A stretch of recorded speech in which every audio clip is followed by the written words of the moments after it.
अज्ञानतिमिरान्धस्य ज्ञानाञ्जनाशलाकया चक्षुरुन्मिलितं येन तस्मै श्रीगुरवे नमः। श्रीचैतन्यमनोभीष्टं स्थापितं येन भूतले स्वयं रूपा कदा मह्यं ददाति स्वपदान्तिकम्।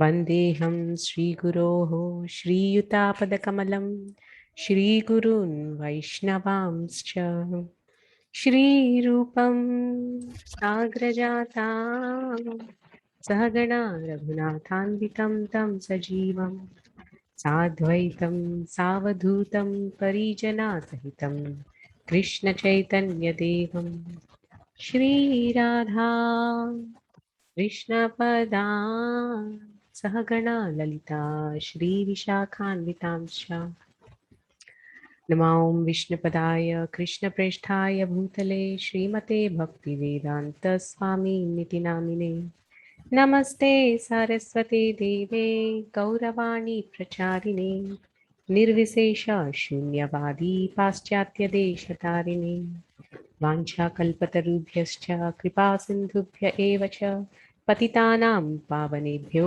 वैष्णवेभ्यो नमो नमः।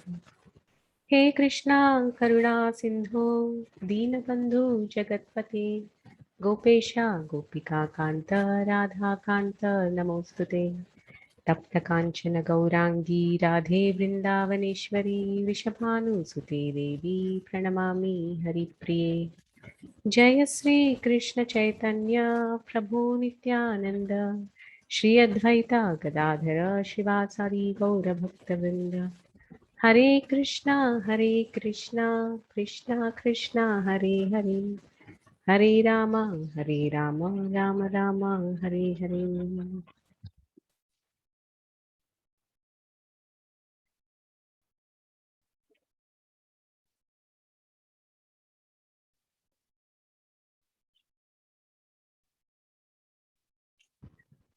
Hare Krishna.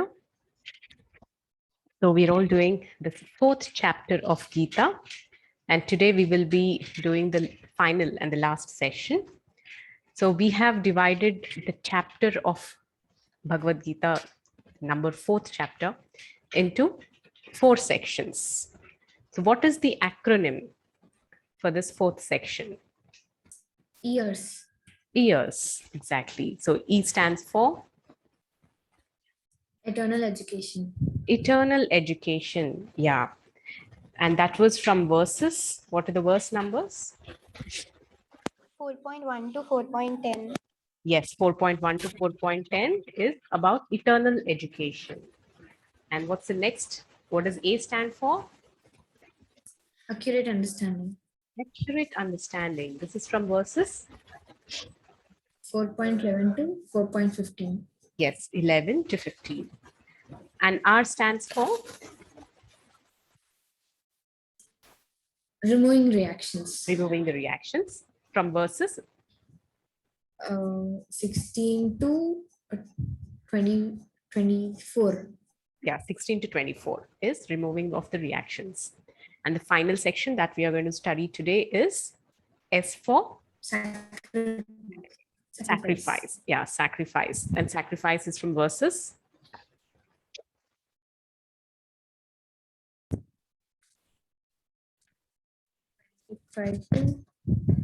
Yeah, 25 to 42. So it's a big section today. So we will be going a little fast, but then I will stop wherever there needs an explanation.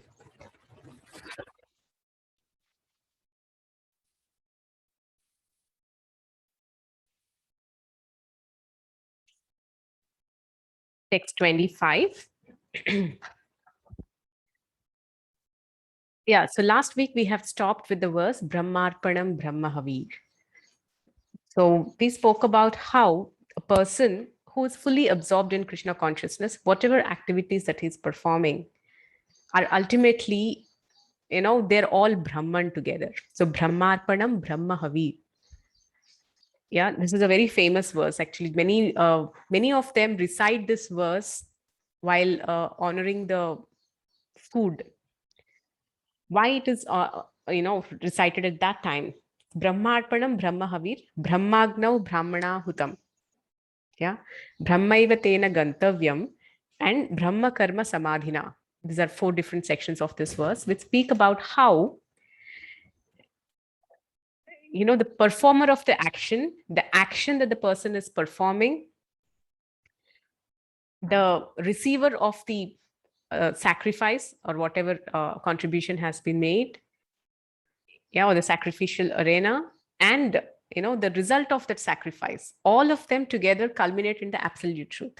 So how do we understand this? A small example: let's say there is a devotee who is cooking with the consciousness of, I am making this bhoga for the pleasure of the Lord. So a person cooks, let's say person is cooking sweet rice to offer to the Supreme Lord. Yeah, the person cooks. So this act of cooking, the person who is cooking, and then offering to the Lord, that making of that offering to the Lord, that is Brahma Havir. Yeah.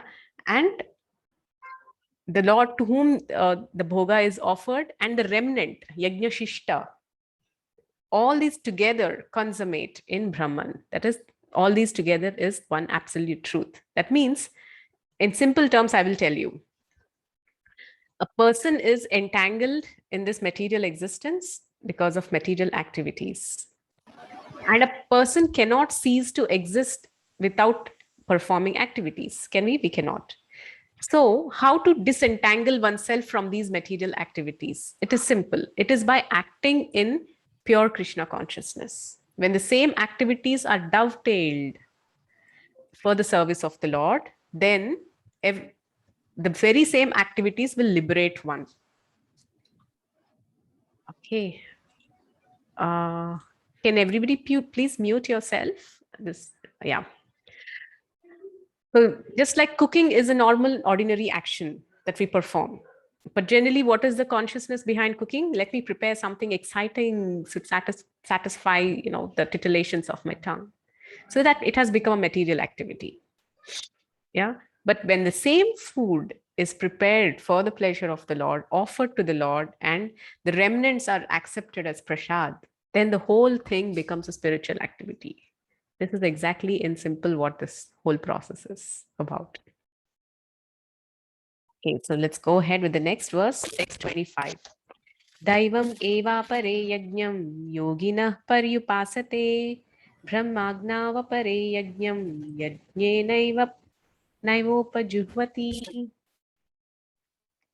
देवमेव परे यज्ञं योगिनः पर्युपासते ब्रह्माग्नो अपरे यज्ञं यज्ञेनैव उपजीवति. Translation. Some yogis perfectly worship the demigods by offering different sacrifices to them, and some of them offer sacrifices in the fire of the Supreme Brahman. Yes, there is some disturbance. Is for everybody what has been spoken, is it clear? Or is it that only I'm facing the disturbance? It's clear, ma'am. It's clear. Clear for all of you. Okay, so the problem is from my side. So here the different types of sacrifices are described, not just in this verse, in the next consecutive verses also. Krishna speaks about different types of sacrifices that are performed. Like sacrifices are performed in the way of somebody sacrifices their material possessions, somebody sacrifices their time for the Lord, somebody even sacrifice their own existence. This is called impersonalists. Yeah, we will discuss about all these details in the next few verses. And so basically it is divided into 2: sacrifice of one's material possessions, or sacrifice of in the mode of, in the pursuit of knowledge. And in the later verses, Krishna tells that the second one, that is sacrifices performed in the pursuit of knowledge to attain transcendental knowledge, it's a greater sacrifice. Yeah. So, so sacrifice is an essential aspect. For example, without sacrifice, a person cannot achieve anything high. All you students here who have made it to, a good, placement after your studies, or you have achieved a good rank, or you have achieved a good seat in a good institution. Did it happen just like that? It is because you have sacrificed your time and energy into that education. And those who have not sacrificed that time for that focused study, they have not achieved what you have. Those who have wasted away their time in gratifying their own demands of senses, they did not achieve what a person has sacrificed and achieved. So the point is, if a person, no matter in whichever position they are, if one has to achieve something in life, sacrifice is an important element. So different people sacrifice different things to attain different things. So what are those different sacrifices? We will try to analyze. So what do karmis do? They sacrifice their material possessions. Like, for example, they do annadan, or they give a lot of charity, and they build some charitable trusts. They build hospitals, hospices. Yeah, these are different types of charity, or sacrificing of one's material possessions. Yeah, this is called sacrifice by the karmis. So what do jnanis do? How the impersonalists? The impersonalists, they sacrifice their own existence. Their idea, their ultimate goal is one has to merge into that supreme Brahman, or the impersonal effulgence to the Lord. That means they're sacrificing their own individuality to merge with the Supreme Lord. But what is their purpose finally? It is that they want to completely end the miseries of material existence. That's it. But what does a bhakta do? His consciousness is much higher. He sacrifices himself for the pleasure of the Lord, for the service of the Lord.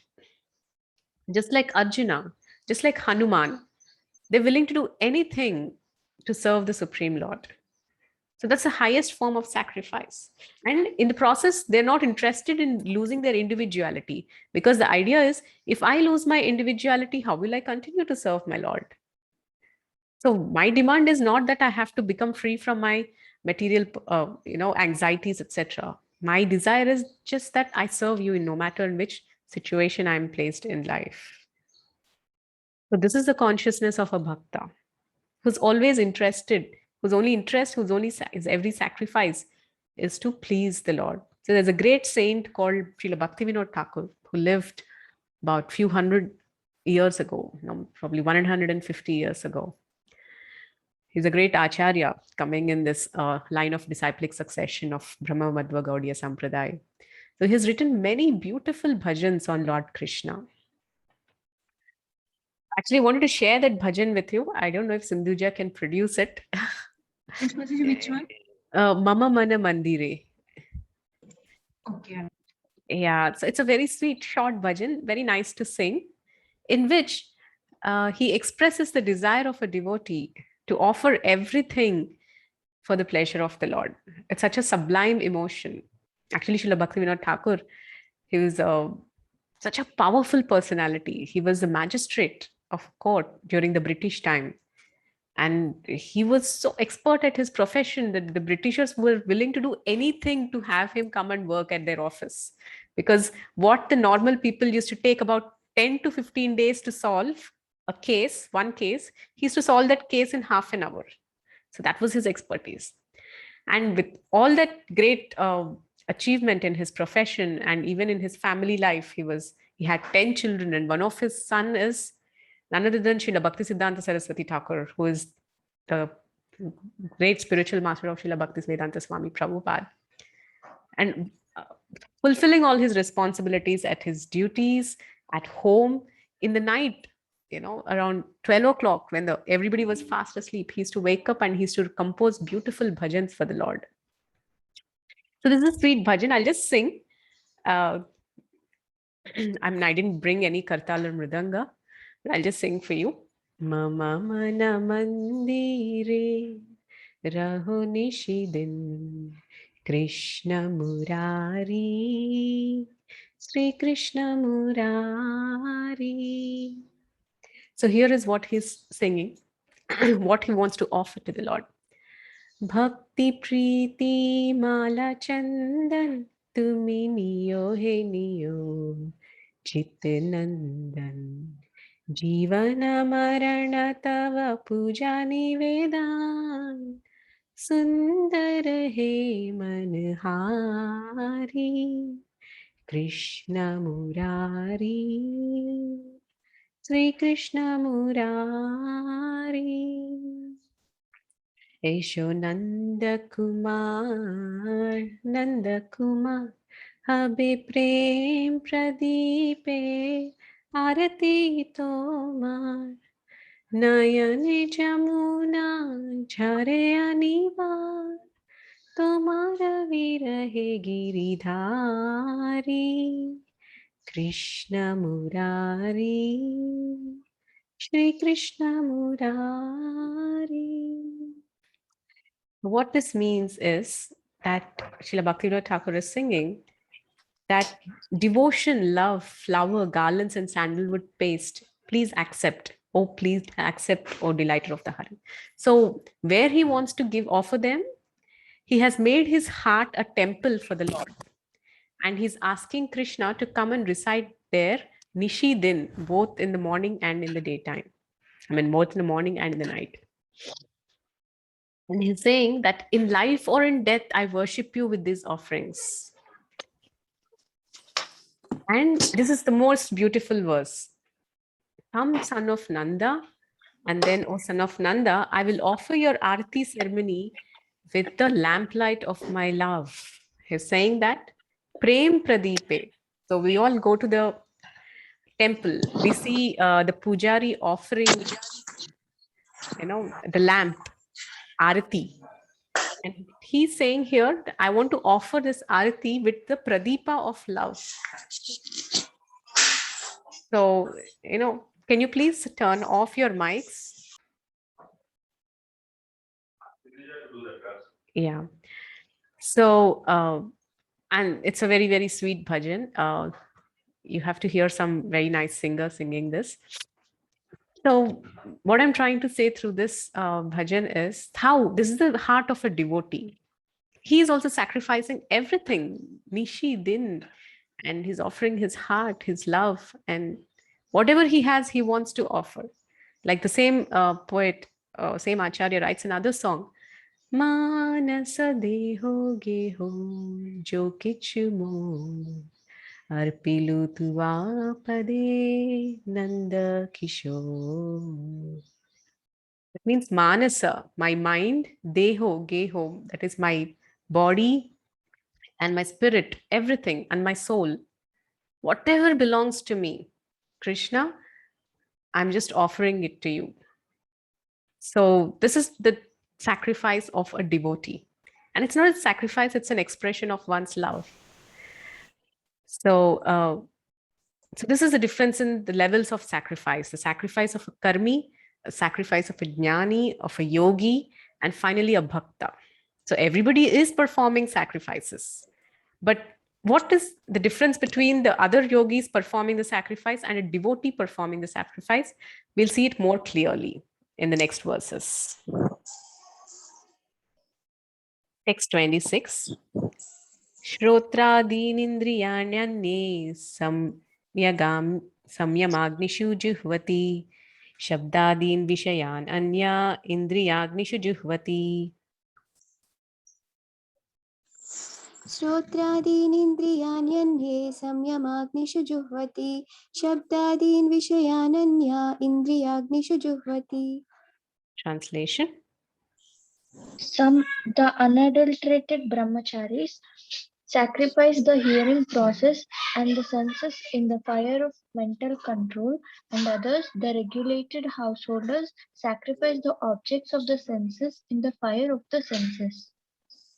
Yeah. So, and as I said, the different types of sacrifices are going to be explained in this coming verses. Here, Krishna is speaking about two types of sacrifices. The sacrifice of hearing process. This is what exactly the brahmacharis are always engaged in. The brahmacharis' way of sacrifice is hear only the transcendental sound vibrations. Brahmachari means student life. Can we mute? Sindhuja, can you mute the others?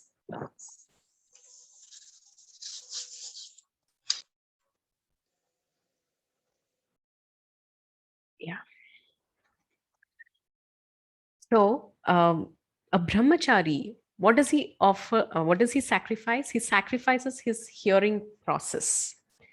How does he sacrifice? He hears only the transcendental message of the Supreme Lord. Yeah, and that's how he maintains his purity. So brahmachari means it's actually student life. We have to be very, very careful about what is entering our ears, because it has a huge impact on our consciousness. If that which is entering your ear is purifying you, uplifting you, then accept it with intelligence. If that which is entering your ears is degrading you, it's degrading the consciousness, it's making you more confused, more bewildered, more uncontrolled in your senses. So that should be rejected. So that is why what a brahmachari does, he sacrifices his hearing process. He hears only from his guru. Whatever teachings his guru gives, only that he hears. And what do the householders sacrifice? They sacrifice the objects of senses in the fire of senses. So what does this mean? That means a householder actually has the license for, sense enjoyment, but this sense enjoyment should not be unrestricted. So that's how sacrificer, though, a householder, though he has so much of opportunity to do what, and independence to do what he likes, he still sacrifices that and dovetails that in the service of the Lord. I will tell you a small example. For example, for a householder, what is readily available is sex enjoyment, but he does not use it indiscriminately. He utilizes it only for performing something called garbhadan, that is for begetting children of high consciousness. These days, this Garbhavigyan is becoming very, very famous all over the world. You know why? Because so many parents go and complain that, my son is like this or my daughter is like this. She's not listening to me. They're very unruly. They're, no matter how much I want to train them, they just don't seem to be interested, etc., etc. You go talk to the parents, you'll understand their pain. So one of the reasons is that this Garbha Yagya or Garbha Samskara is missing in the modern day. What is this Garbha Samskara? It's very beautifully given in the Ayurveda Shastra. It is actually a science. Garbha Vigyan. Vigyan means it's a science. That is, when a lady is about to conceive, just like, in the radio, there are some FM vibrations and it attracts a particular wavelength, and you tune into the channel and then you get to hear those songs, whatever the channel is telecasting, right? Similarly, in our consciousness also, when we are emanating some good radiations or good vibrations or good wavelength of conscious thoughts, it attracts a good soul into our womb. This is a very scientific process. Yeah.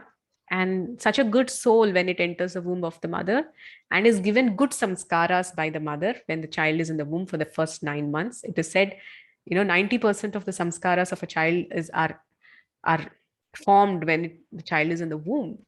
So important to properly be situated while the child is in the womb. And when, such a mother gives birth to a child, the progeny is so wonderful. Now, I have personally seen with my own eyes in many devotees' circle, when they perform this Garbhadan Samskar and beget children, the kind of children that were born are, out. You can easily discriminate and see, they're so well behaved, or they're so well situated, calm and non-violent. There's just few things to state. Yeah, we can, of course, the greatest example we see is Prahlad Maharaj. When he was in the womb of his mother, Kayadu, Narada Muni spoke and he received the transcendental knowledge from the womb, and he was born as a totally self-realized soul. So this is effect of anything that the child receives in the womb. So this is called Garbha Vigyan. And this whole process of initiating this starts with Garbha Samskar. That's a Vedic way of conceiving. So yeah, this is what is sacrifice. So what does a householder do? He sacrifices his, unruly mind and unruly desires to somehow engage in sense gratification in a very animalistic way. He probably,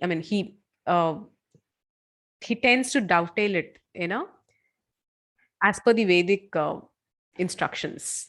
So this is called disciplining of oneself, one's life, one's mind, one's senses.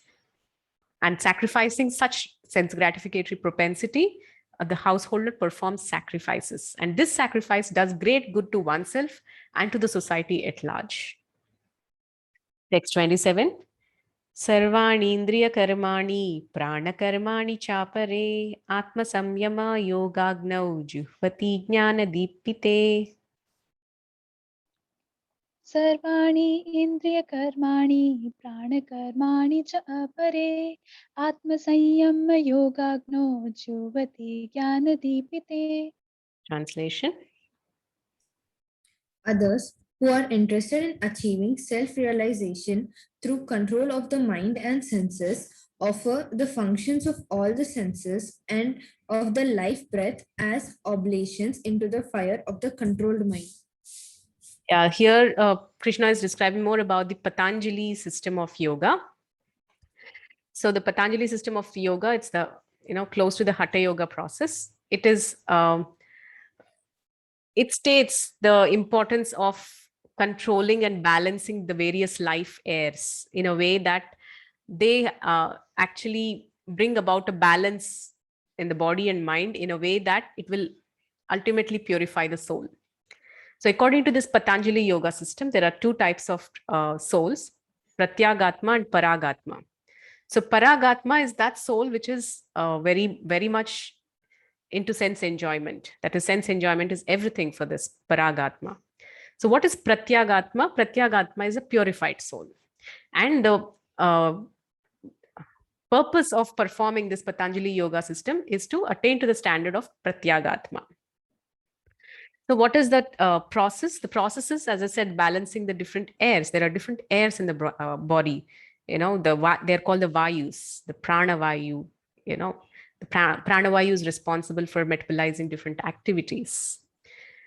And there is Apana Vayu, which goes downward. There is Udana Vayu, which goes upward. There is Samana Vayu, which is responsible for bringing about equilibrium. And there is Vyana. Vyana is like, it is responsible for bloating and shrinking processes. So these are different airs that are just circulating in the body. And they're responsible for the life to go on. And when these are purified by different technical processes, they lead to the purification of the soul as well. So, there is a direct approach from the body to mind to the soul. So it's a process by which one can attain to the stage of Paragatma. The Patanjali yoga process. Text 28.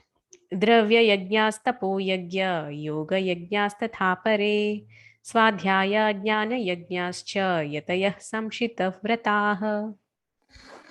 द्रव्ययज्ञास्तपो यज्ञ योगयज्ञास्तदा परे स्वाध्याय ज्ञानयज्ञाश्च यतयः संशितव्रता. Translation.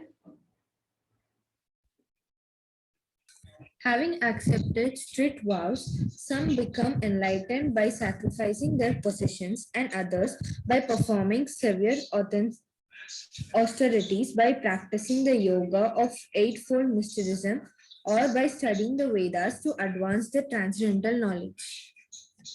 Yeah, so here Krishna is delineating different types of yagyas. Dravya yagya. What is dravya yagya? Dravya yagya means sacrificing of one's possessions. As I said,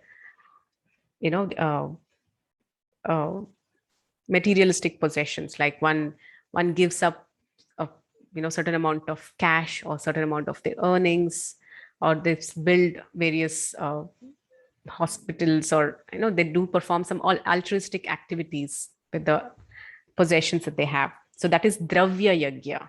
Yeah, that is whatever material possessions they have, they are not using for their enjoyment. They are sacrificing it for a higher cause. That is called dravya yagya. Then what is next? Krishna is speaking about tapo yagya. Tapo yagya means the yagya that is performed by performing austerities. Like some people accept some voluntary austerities, like the Chaturmasya Diksha, Chandrayana, etc. Like for Chaturmasya, right now, the Chaturmasya period is on. So some people take up some austerities, like they don't shave the whole of this month, or they don't eat some particular kinds of foodstuffs each month, or they eat very less. They eat only once in a day, or some take the vow that they'll never leave the house this whole of this Chaturmas period. So this is called Chaturmasya Yajna. So these are, accepting of voluntary austerities. That is tapasya, tapo yajna. Yeah. Then swadhyaya yajna. What is swadhyaya? Swa adhyaya. Adhyaya means to study. Swadhyaya means self-study. Yeah, studying of Vedic scriptures. This is also one form of yajna. Yeah. And Jnana Yajna, yeah, that is from the pursuit of transcendental knowledge. Whatever sacrifice is being performed, that is called Jnana Yajna. So these are the different types of yajnas that are performed. But what is it that is expected out of these yajnas? What is the desire? There's always an inherent desire that is present at the time of performing each of these yajnas. Yeah. The material, one who is doing dravya yajna, that is sacrificing their materialistic possessions. What is their desire? That yes, next life I will get a higher birth, or I will go to higher planets, or something nice will happen to me. Yeah, this is the consciousness of a fruitive worker, or one who performs dravya yajna. So one who performs tapomaya yajna, they're also expecting something out of the tapa they do. That is, with my tapasya, I should become more happier in life, more free from these materialistic dualities, or the miseries. That is the outcome desired out of tapo yajna. Yeah, dravya yajna, tapo yajna, swadhyaya yajna. Swadhyaya yajna also, one desires to become very learned, or gain the knowledge that can elevate one from the miseries of material existence. So in this way, out of every yajna, the performer of the sacrifice is expecting something out of it. But a devotee who is totally Krishna conscious, that is a pure devotee of the Lord, is much beyond these yajnas, or the performer of these sacrifices, because he's not expecting anything out of what he is performing. He's simply expecting that the Lord is pleased with my service. So he's much superior to all these yogic performers.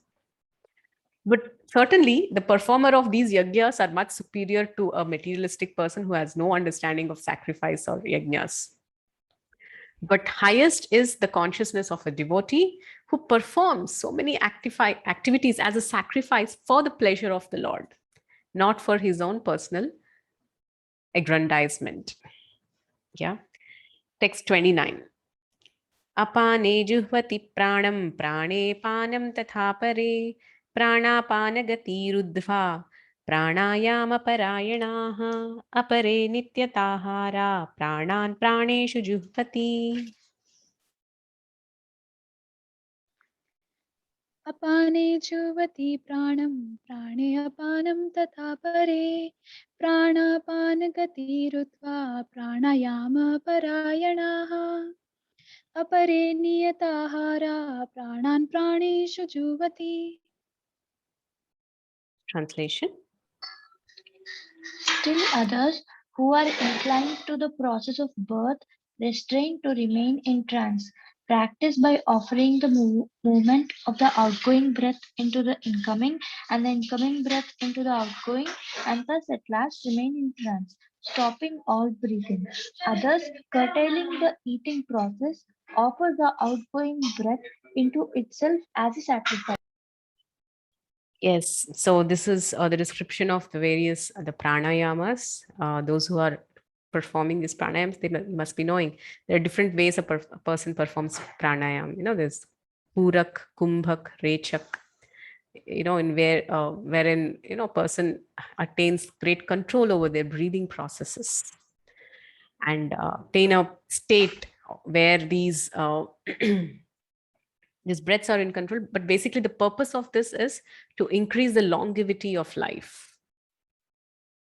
Yeah, whenever you do pranayam, it revitalizes a person and increases the longevity. the number of years, it adds the number of years to your life. So that is how actually yogis go on living a very healthy life for many, many years. So that's desirable. But one thing one has to keep track of here is, it's wonderful to live long, but it's more important to know the purpose of life before one desires to live longer, isn't it?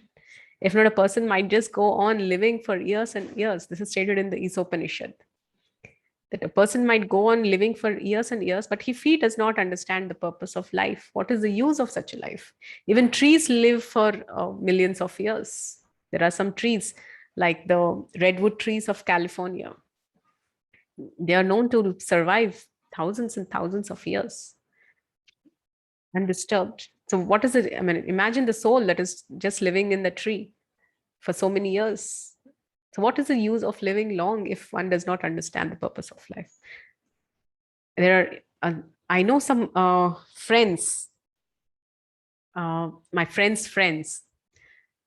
So this person, he was one day, I mean, he had everything in life. That is, all the riches, the best of clothing, the best of cars, the best of bank balance, and he need not study. He had just about everything that would be a common desire of any normal person. And he had it all in excess.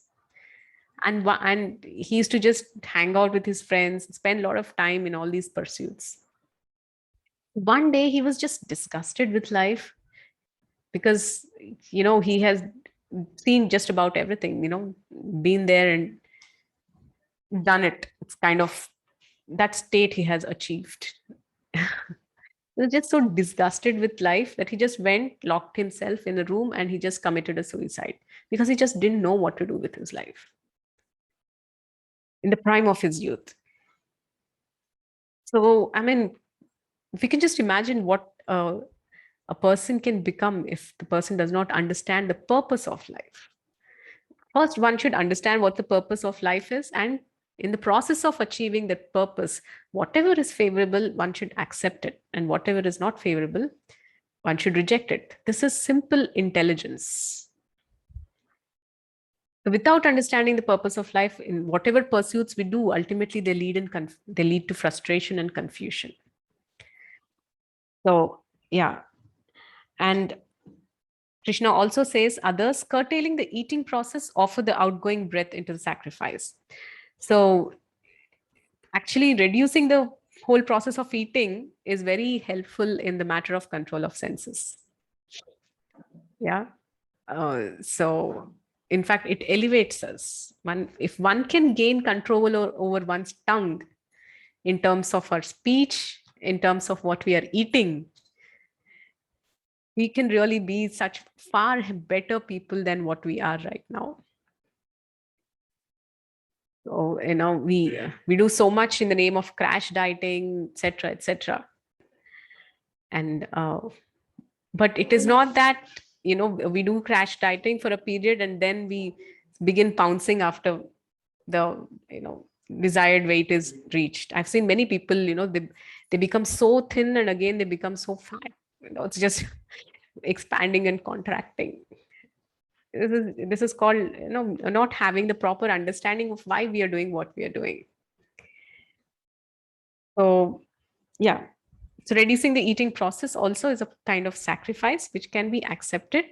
That means, how is this practically done? How do we actually practically reduce the unnecessary eating? One practical tip is just eat only prasadam.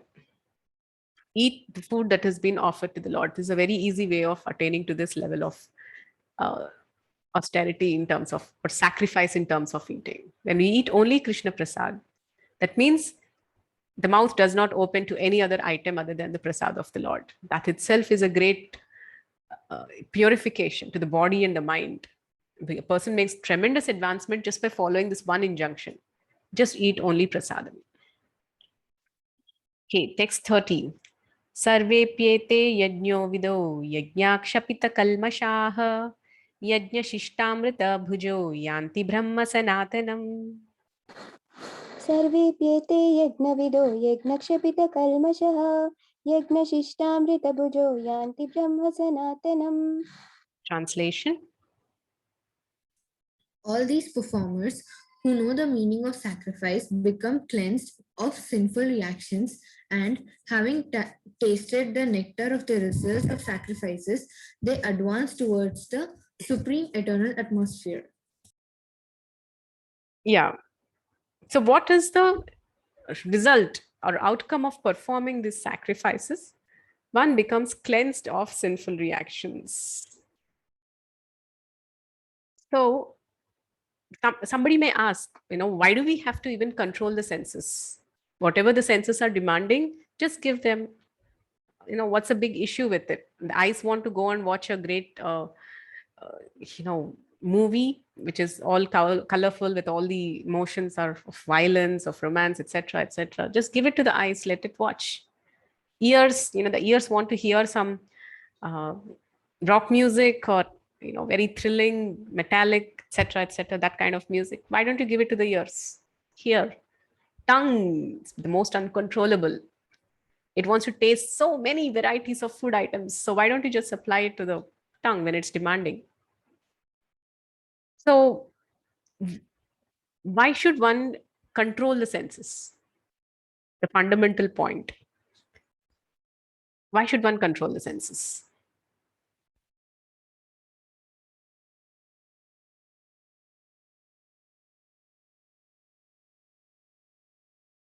Yes, it's a question. Because it leads to bondage. Yeah, unrestricted sense enjoyment leads to bondage. Any other? They are the places for entry of lust. Yeah, they are the entry places of love. Excellent, Jyotsna. This is what we learned in the 3rd chapter, right?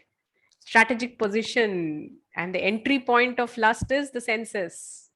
Very nice. Any more? They distance us from Krishna's consciousness if we Yeah. don't control. Yes, uncontrolled senses can further our distance between us and the Lord. The distance between Jiva and Paramatma is further increased and increased as we indulge more and more in sense gratification and sense perception, and just indulging in sense gratification. Yeah, any more? Agitates the mind. Yeah, unrestricted sense enjoyment leads to agitation. When we are agitated, we lose clarity of purpose. Yeah, that's very good. In fact, for a serious practitioner, that is why sense control is very important. Because when the senses are not controlled, we lose track of the goal.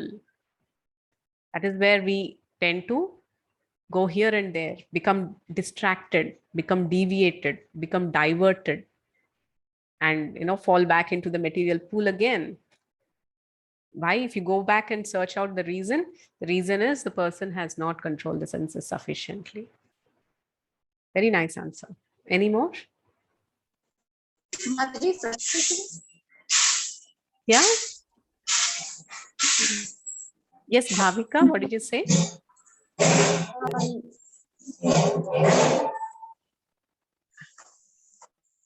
What was that answer?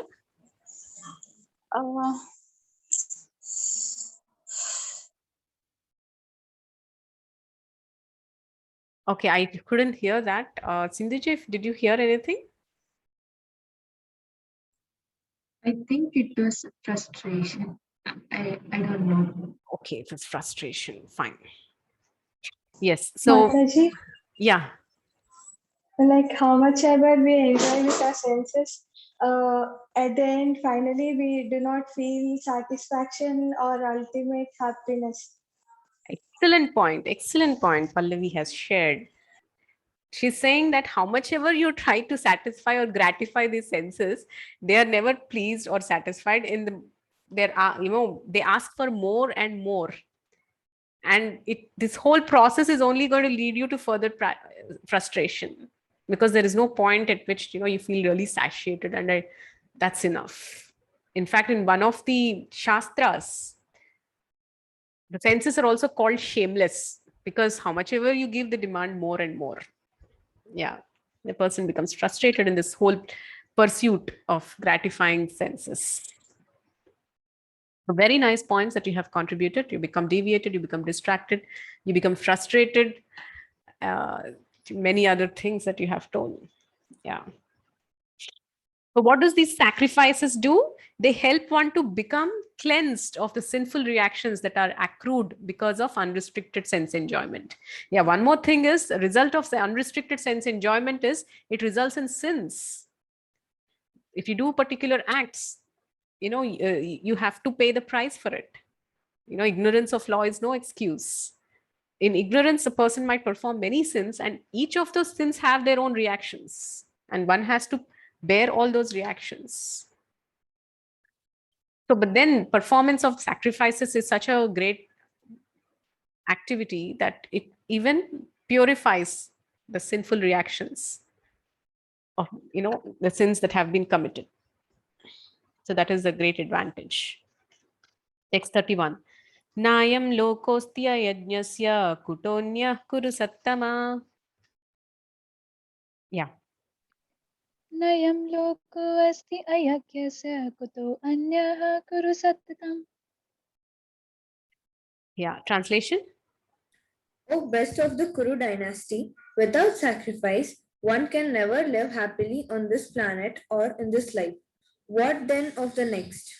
Yeah. Krishna is speaking about, use your basic intelligence. Without sacrifice, no one can live happily either in this planet or in the next life. If you want happiness, I mean, whatever we are chasing after, whatever we are trying to do, the ultimate thing that we all want to achieve is we want happiness. So that very purpose is, it's destroyed when we, engage in unrestricted sense enjoyment. That is why performance of sacrifice brings real happiness. If you're searching for happiness and you're serious about it, perform sacrifice. That's the way to achieve it. No, I want to enjoy unrestricted sense enjoyment. So that's foolishness, because the result of such an unrestricted sense enjoyment is not happiness, it's suffering. I mean, we don't have to use great Shastric knowledge to understand the simple truth. For example, we go out and eat all the kachra. The next day, we have a stomach upset or diarrhea. So that's as simple as it is. Or we overeat or we undereat. There are always reactions that we have to face at a gross level and at a subtle level. So that is why what do the Vedas do? They give a gradual gradation. See, point is every soul has rebelled against the Supreme Lord, left the spiritual world and come to the material world for one purpose. What is that one purpose? I want to enjoy separate from Krishna. So that propensity is so deep-rooted. That is the reason why the Vedas give all the 4 Purusharthas: Dharma, Artha, Kama and Moksha. So perform your Dharma, and of course you will be entitled to certain economic development, Artha. Yeah, certain prosperity. You will be automatically entitled to certain prosperities. And with that prosperity, also have Kama. That means enjoy the pleasures of life in a way, in a befitting way that is granted by the scriptures. That is, if you want sense enjoyment or you want to enjoy the body, the Vedas are giving you the concession. Yes, get married, live a happy married life and produce children. In that way you're satisfied. Your desire for sense gratification is also addressed. But when you tend to break the rules of the Vedas and enjoy in your own way, in a way that is not prescribed in the Shastras, then we have to bear the reactions to it. So that is why Vedas has given the gradual upgradation of Dharma, Artha and Kama, which eventually lead a person naturally to the platform of Moksha. So Moksha means it's not liberation from the material entanglements. And the highest form of liberation is to attain to the platform of Krishna consciousness. That is to understand oneself to be the servant of Krishna. So this happiness is the highest of all. Having tasted once, a person will not look for the lower happiness. So it is stated that there are 3 types of pleasures that one experiences, that the jiva can ever experience. One is Jadananda, Jada means material. That happiness one experiences in the platform of material nature. That is called Jadananda. So this is exactly the happiness we receive when we are on this planet Earth. Our achievements, our relationships, sometimes we go out and have fun. This is all Jadananda, flickering pleasure. Sometimes we are happy, sometimes we are not. Sometimes we are dull, sometimes we are elated. So this is Jadananda. So higher than this Jadananda is Brahmananda. We have some names, right? Brahmananda. So what is this Brahmananda? Brahmananda is the happiness that is derived in the platform of Brahman.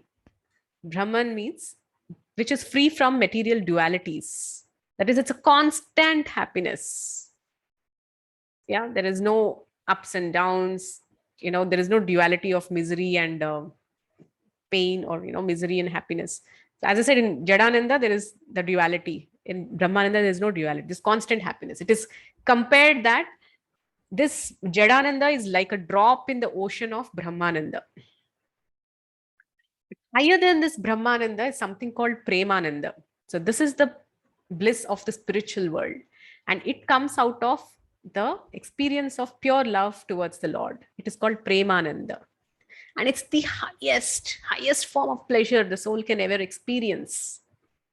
And the Brahmananda is like a drop in the ocean of Premananda.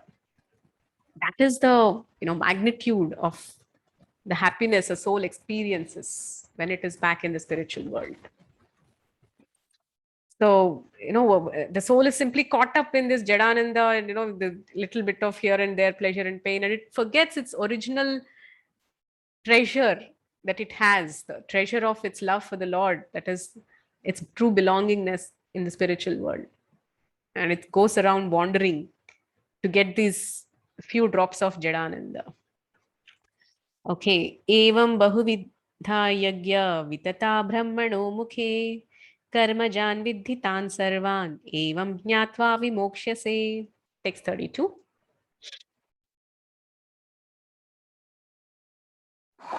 एवं बहुविधा यज्ञा वितता ब्रह्मणो मुखे कर्मजान् विद्धि तान् सर्वान् एवं ज्ञात्वा विमोक्ष्यसे.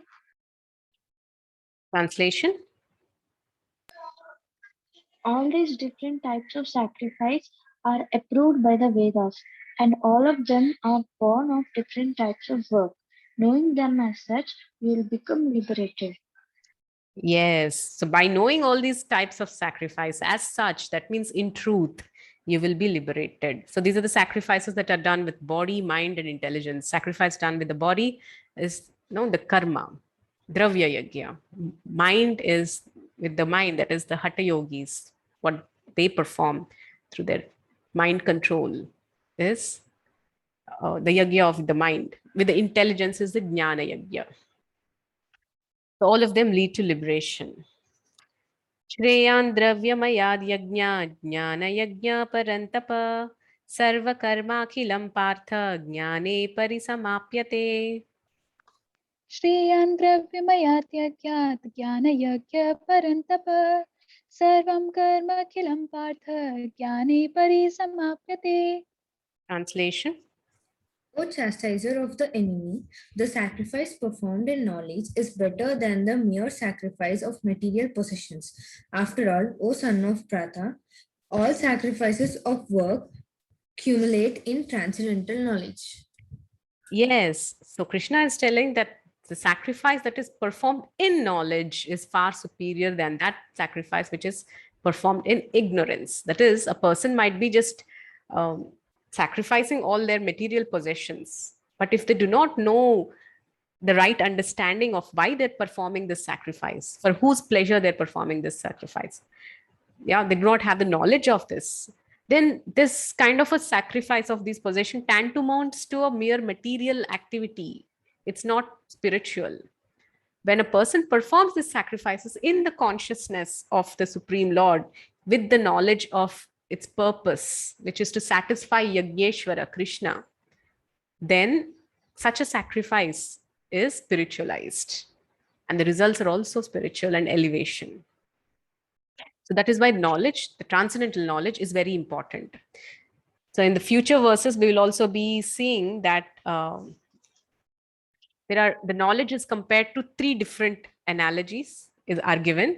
So pay attention. Towards the end of the class, I will ask you that question.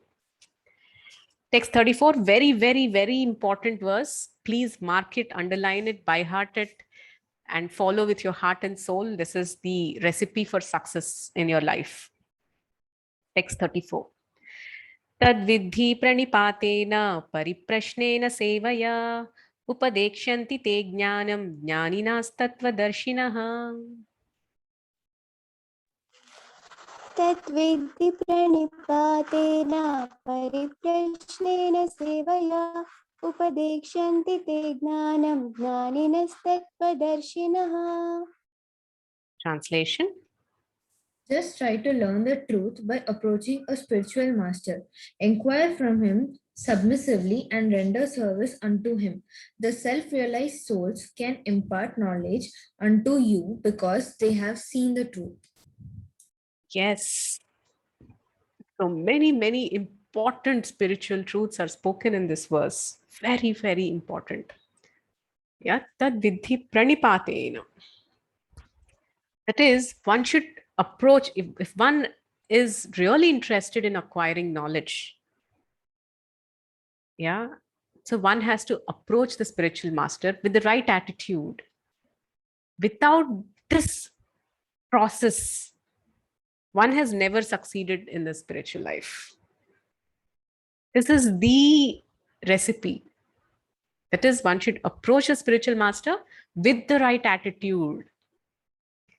Pranipatena, pariprashnena, sevaya. That is, it is very much the system in the Vedic culture that if any student who is desirous of being enlightened in spiritual knowledge, what is the process? They approach a bona fide guru. And who is a bona fide guru? That guru who is coming in the disciplic succession, a proper sampradaya.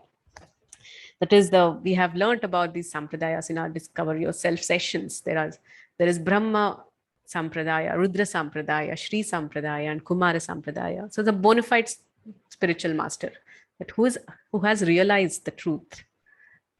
Yeah? And one who is coming in disciplic succession. First of all, identify such a guru and approach the guru. And how do you approach? Pranipat, pariprashna, sevaya. And that means, yeah, as I said, in the ancient Gurukula system, one approaches such a spiritual master and first serves the guru with a menial service attitude. You know what the disciple does? Even if you're a king of the country, the prince of the entire province, no matter what your designation is, when you go to the Gurukula, when you approach your spiritual master, you are his menial servant. What are the first things you do? You're given a broom. You should broom the entire ashram. You should go wash the cows, remove the cow dung, make patties, help the Guru Mata in the cooking, go to the forest, get some, wood for the sacrifices. Menial service. This is what Krishna and Balaram have done. The Supreme Lord himself, when he has descended, he was a king. But still, when he went to Sandipani Muni's ashram, this is the life he led. You sleep on the ground. And with all this, after having done all this, when the Guru is pleased with your service attitude, then that is when the giving of knowledge begins. Because unless the disciple has undergone this purification, whatever knowledge has been given to him is not digested. It's not assimilated. What to speak of that knowledge giving nourishment? So in today, modern day and times, that kind of opportunity is not there where you can actually go and serve the Guru personally. But still, at least from our side, what we can do is whatever knowledge is being given to us, accept with gratitude and hear with a sense of urgency. What does it mean to hear with a sense of urgency?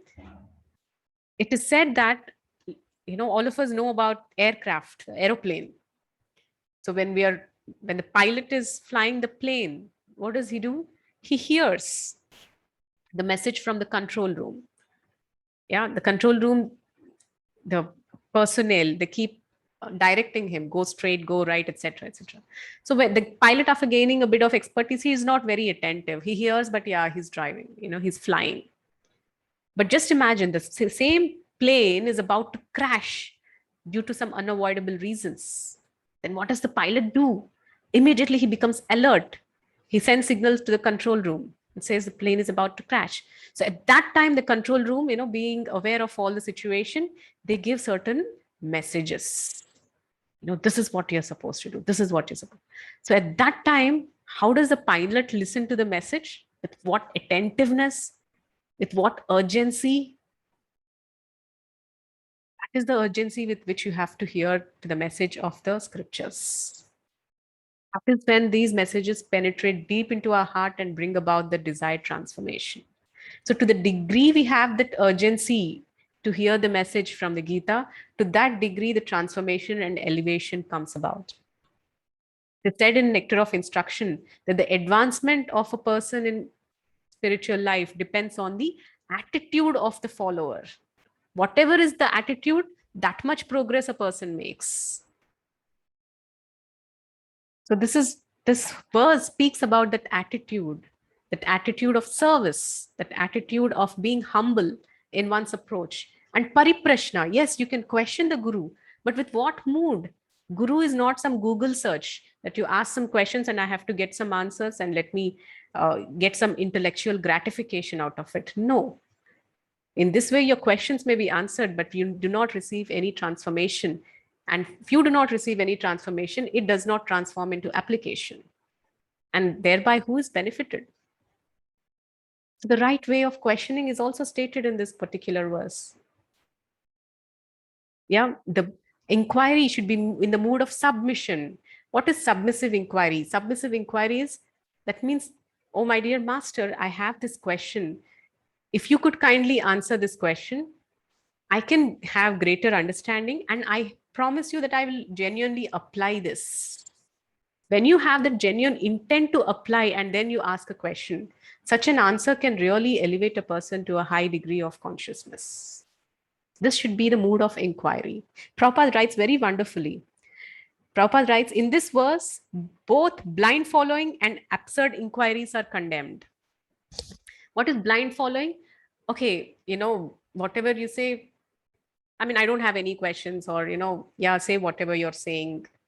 There is no intellectual participation. That is blind following. That is not good. The other extreme is absurd inquiries. That means just for some kind of an intellectual titillation, for the kind of, some people have this jigyasa, they just want to know more things. This is not the way that the mood of inquiry of a genuine and serious disciple. So the genuine inquiry comes out of a genuine desire to, overcome these doubts and progress in spiritual life. And the intent is, whatever you say, my dear master, I accept with full faith and I follow with the best of my ability. If this is the attitude of the disciple, for sure, 100% he progresses on the path of bhakti. Okay, so the key is service attitude. So whatever service that we are receiving, so accept that service with such gratitude. And when you do that service by putting your heart into it, then the spiritual knowledge that is received automatically has its impact in the heart of the sincere disciple. So this is what this verse is speaking about. So it's already 11:40. I think I will not be able to finish the chapter 35 to... If you can wait for 10 more minutes, I will finish, or else should we continue next week? I want a popular opinion. Democracy. Yes, Mataji, will continue. Okay, so in 10 minutes, I'll quickly finish the chapter. Text 35. Yajñatva na punarmoham evam yasyasi pandava yena bhutani asheshani drakshasi atmanyatho mayi. यत्यात्वा न पुनर्मोहम् एवं यास्यसि पाण्डव येन भूतानि शेषेण द्रक्ष्यसे आत्मन्यथो मयि. Translation. Having obtained real knowledge from a self-realized soul, you will never fall again into such illusion. For by this knowledge you will see that all living beings are but part of the Supreme, or in other words, that they are mine. Yes, exactly. This is such a beautiful verse. Krishna is telling, if by following the process that has been stated in the previous verse, if you're attaining knowledge from a self-realized soul in that process, yeah, then what is the result of receiving such knowledge? You are freed from all illusions.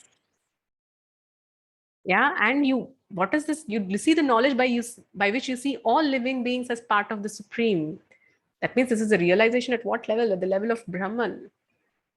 That's a platform actually where the bhakti starts. Krishna speaks in the later verses. Brahma bhuta prasannatmana sochati na kankshati sama sarveshu bhuteshu mad bhaktir labate param. That is, you reach the state of Brahma bhuta. Brahma bhuta means seeing all the living entities as the part and parcel of Supreme. And what will happen to such a soul? Prasannatma. They're very peacefully situated. Na sochati na kankshati. They don't hanker after anything. Tama sarveshu bhuteshu. Equal vision. And at that platform, one begins the stage of bhakti. So bhakti is not an ordinary process. It is a very high level process. Person has to first attain the platform of Brahma Bhuta and then pure bhakti. We are talking about Uttama Bhakti here. Uttama Bhakti begins at that platform.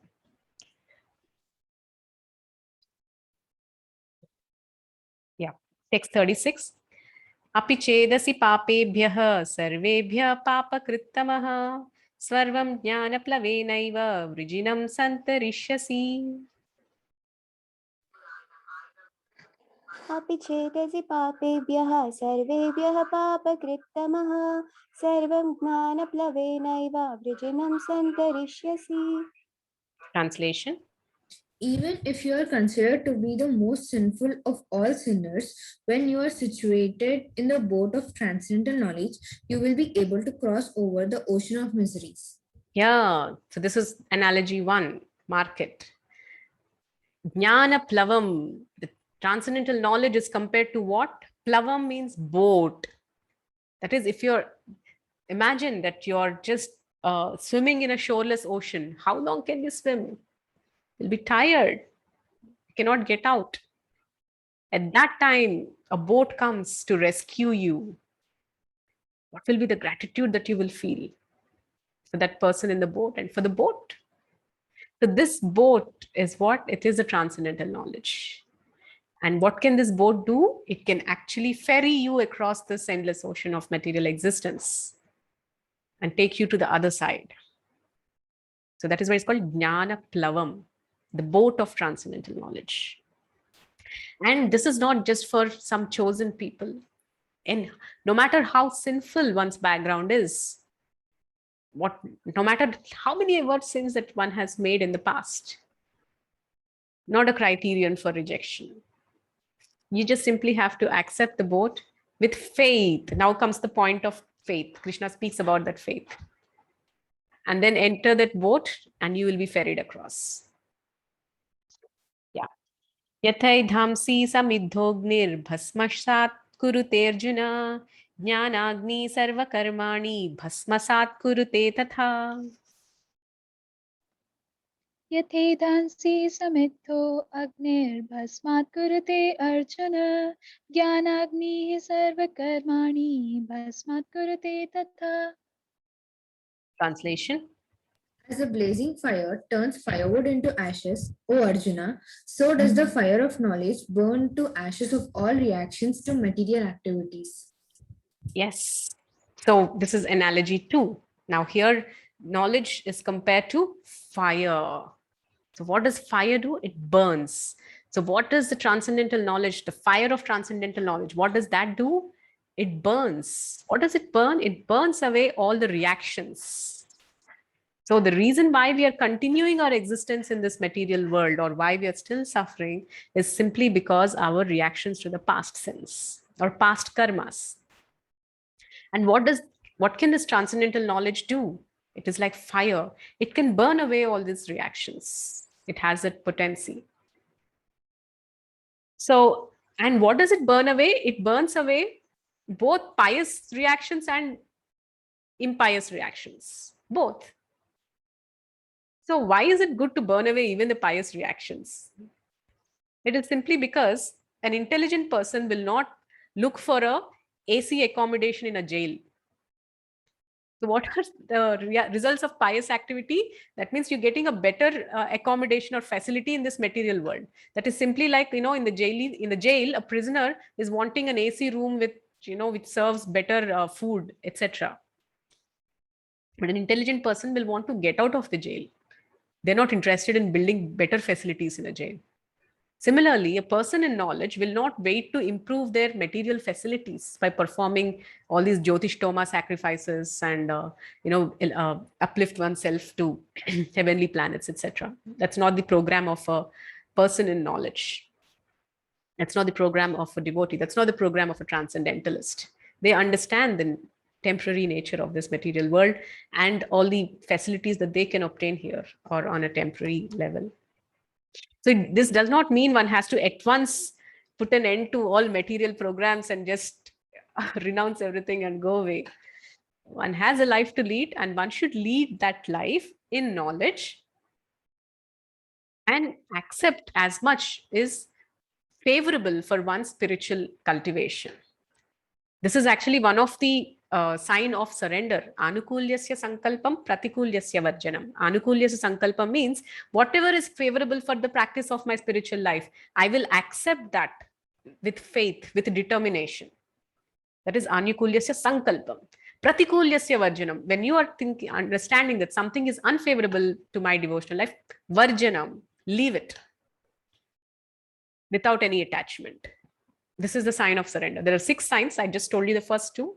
Remaining 4, I'll discuss some other time. So, yeah. And all the karmas. What does this fire do? As I said, it burns away all the karmas. What kind of karmas? The manifest and the unmanifest. That is the prarabdha and aprarabdha. All kinds of karmas are just burnt away by the fire of this transcendental knowledge. Text 38. Nahi jnanena sadrisham pavitram iha vidyate tat svayam yoga samsiddhah kalenatmani vindati. Nahi gnanena sadrisham pavitramiha vidyate tat svayam yoga samsiddhah kalenatmani vindati. Translation. In this world, there is nothing so sublime and pure as transcendental knowledge. Such knowledge is the mature fruit of all mysticism, and one who has become accomplished in the practice of devotional service enjoys this knowledge within himself in due course of time. Yeah, so Krishna is so beautifully stating that, when one cultivates this transcendental knowledge with faith and determination, the fruit, the mature fruit of such knowledge is devotional service to the Supreme Lord. And one who attains that fruit, that's it. There is nothing more to attain ever. He has attained everything, completely satisfied, completely satiated, never wants to look for anything else. Yeah. Text 39. Shraddhava labhate jnanam tatpara samyatendriyah jnanam labdhva param shantim achirenadhigacchiti. श्रद्धवान् लभते ज्ञानं तत्परः समतेन्द्रियः ज्ञानं लब्ध्वा परां शान्तिम् अचिरेण अधिगच्छति. Translation. A faithful man is who is dedicated to transcendental knowledge and who subdues his senses is eligible to achieve such knowledge, and having achieved it, he quickly attains the supreme spiritual peace. Yeah. So, as I said, faithful man, these words are very important. Shraddhavan. Yeah, being faithful is the most important. Now, in the next words, Krishna also speaks about what will happen to the people who are not faithful. Krishna gives both pictures and asks you to choose. Yeah, one who is faithful, what happens? And who is dedicated? He receives all the benefits of the transcendental knowledge, like subduing of senses, attaining the mature fruit. So one should be faithful and be determined and just go on this path. That is, it's said that once you have accepted the teachings of Gita in your life with your heart and soul, and you have boarded the bus of devotional service, all you have to do is just sit in that bus. In the middle, there'll be some distractions. The bus is traveling, it might stop. There are some cafeterias, there are some movies halls or cinema halls or shopping malls, etc., etc. Don't get off the bus. Just stay in the bus. Because if you get off and get into all these malls, it might sometimes distract you so much that you miss the bus. So all you have to do is, yes, you have boarded the bus. What is boarding the bus? Having accepted the process and started chanting, that means you have boarded the bus. And what you have to do, just be in that bus. In the bus, there is good association of devotees. Nicely share Krishna Katha, be happy and blissful in the bus. Don't get off the bus. Be in the bus, and that bus will take you where you have to go. That's a faithful person. Yeah, text 40. Ajnascha shraddhadhanascha samshayatma vinashyati nayam lokosti na paro na sukham samshayatmana. Very important verse. श्रद्धानाश्च संशयात्मा विनश्यति नायं लोकोऽस्ति न परो न सुखं संशयात्मनः. Translation. But ignorant and faithless persons who doubt the revealed scriptures do not attain God consciousness. They fall down. For the doubting soul, there is happiness neither in this world nor in the next. Yeah, so the samshayatma, that means the person who always doubts everything. They're happy neither in this world, in this life, or in the next. They're dukhi. They're always miserable. Some people have this habit. They doubt everything. They doubt every person also. Such people are so miserable. Even by psychological standards, these people have the most complicated way of thinking, and they're never peaceful. Who have this doubting propensity. They doubt just about everything. To be eager to know something is fine, but to be doubtful, that's not good. And faith is something that you repose on everything. Like, for example, if you board a flight, you have some faith that this flight will land safely in the next destination. You do repose faith on people and things. So that faith, with submission, repose on Shastras. And when you go on deeper and deeper into the layers of understanding of Shastra, you keep getting the reciprocation of how this elevates a person. It's an experience within the heart, and which actually, permeates into our life and makes it more and more sublime. That results is, they're very visible over a period of sincere practice. So what is the key to it? One should remain faithful. And that's what Krishna is saying. Faithless person who doubts the revealed scriptures, they do not attain to God consciousness. They fall down, and they're peaceful neither in this life nor the next. So faith is the currency, with which you can buy so many transcendental gifts. Haribol. Text 41. Yoga sanyasta karmanam jnana sanchinna samshayam atmavantam na karmani nibadnanti dhananjaya. Yoga sanyasta karmanam jnana sanchinna sanshayam atmavantam na karmani nibandhanti dhananjaya. Translation. One who acts in devotional service, renouncing the fruits of his actions, and whose doubts have been destroyed by transcendental knowledge, is situated factually in the self. Thus, he is not bound by the reactions of work or conqueror of riches. Yeah, this is, all the point is, as we have discussed, the entanglement in the material complexity. Yeah, the soul is entrapped in the material nature. And how to get out of it? Perform activities in transcendental knowledge. So developing this transcendental knowledge is a medium to liberate oneself. When persons attain such undeviating transcendental knowledge, The activities that he performs actually liberate him and not entangle him. So such a person is not bound by the reactions of work.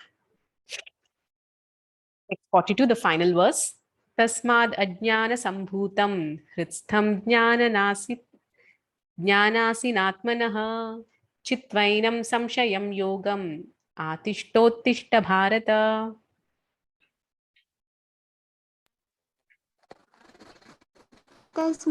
तस्मादज्ञानसम्भूतं हृत्स्थं ज्ञानासीनात्मनः चित्वैनं संशयं योगम् आतिष्ठोत्तिष्ठ Bharat.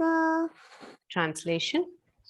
Therefore, the doubts which have arisen in your heart out of ignorance should be slashed by the weapon of knowledge. Armed with yoga, O Bharata, stand and fight. Excellent. This is analogy number 3. Here, knowledge is compared to weapon. So I have made a poster for today's class. What is that poster? Can somebody weapon of explain? knowledge. Yeah. Can you explain? Can somebody explain what that poster is about? What are the ropes that are binding the two hands? Maya. Maya, Material desires. material desires, Ignorance, ignorance, Lust. lust. Okay. Doubts. Fear. Okay. Doubts, Fear. fear. Okay. Yes, our Sindhuja has shared the poster. Unfaithful. Being unfaithful. Unfaithful to what? To the scriptures. Yeah, rather than unfaithful, we can use the word faithlessness. Yeah, faithlessness. Yeah. Okay. So how is faithlessness binding a person? Because it's dictated by the mind. I didn't hear that. Because he's dictated by the mind. Yeah. When you're faithless, that means you're not reposing the faith in scriptures. That means your intelligence is driven by the mind. So what happens as a result? A person becomes more and more bound in material activities. Very good. So you understand the connection. When you understand the connection, it's easier. Yes. Any more answers? What are these ropes? Jealousy, greediness. Jealousy, yes. Greediness, yes. All the anarthas in our heart. Anger, yeah. Kama, krodha, lobha, moha, mada, matsarya. Lust, anger, greed, pride, illusion, and envy. All these are anarthas that are binding us. Binding us what? Binding us into the material life more and more. They're pushing us more and more to live in this material world. Okay, now coming to the point. What is that weapon? Transcendental knowledge. Yes, that weapon is transcendental knowledge. And what can it do? It has the power to cut these ropes. All that is binding us, all that is making us miserable, all that is keeping us all away from approaching the Supreme Lord. All these ropes, the chains, they can at once be slashed and cut to a million pieces. How? With the weapon of transcendental knowledge. The transcendental knowledge has such potency that it can cut away all these bindings that is keeping us chained to this inescapable material mire. So when we take shelter of transcendental knowledge, and how do we take shelter of transcendental knowledge? By regularly reciting Gita, by regularly reading Bhagavad Gita, by regularly hearing from great acharyas, yeah, who speak Bhagavad Gita in the line of disciplic succession. So a weapon, it's just like you take the sword, and When you don't use it for a long time, what happens? It becomes rusted and it becomes blunt. What do? You keep sharpening it. Yeah. So similarly, the weapon of transcendental knowledge, you have to sharpen it periodically. It means you have to do regular recitation. You have to do regular study of scripture, swadhyaya. Yeah. And you have to regularly keep hearing the message of Gita and understand. And with a desire, as I said again, submissive hearing. That means with a desire to apply the teachings in your life sincerely. When you do that, then the weapon is sharp and it can really cut these ropes. So if this weapon is not sharp enough, we all have the experience. It does not have the potency to cut. That means when you're not really regularly practicing, it's difficult.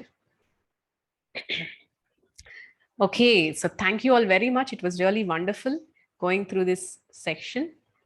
We've completed the 4th chapter by the mercy of Srila Prabhupada, by the mercy of Lord Krishna. And I just want to ask that one question. What are the 3 analogies of jnana? What is knowledge compared to? Boat, fire, Yes. Yeah. and weapon. Yes. So jnana plavam, boat is compared to a boat.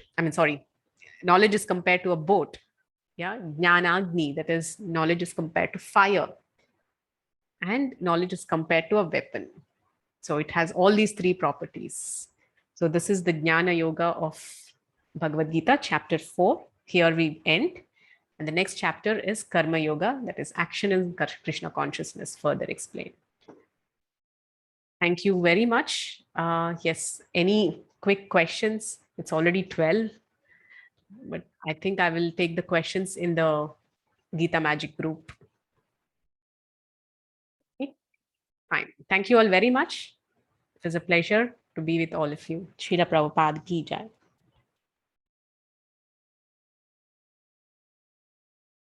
Thank you. Thank you, so Aunty. much. Thank you. Hare Krishna. Thank you all too.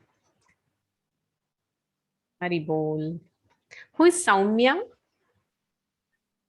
Saumya Reddy. I think I'm seeing you for the first time.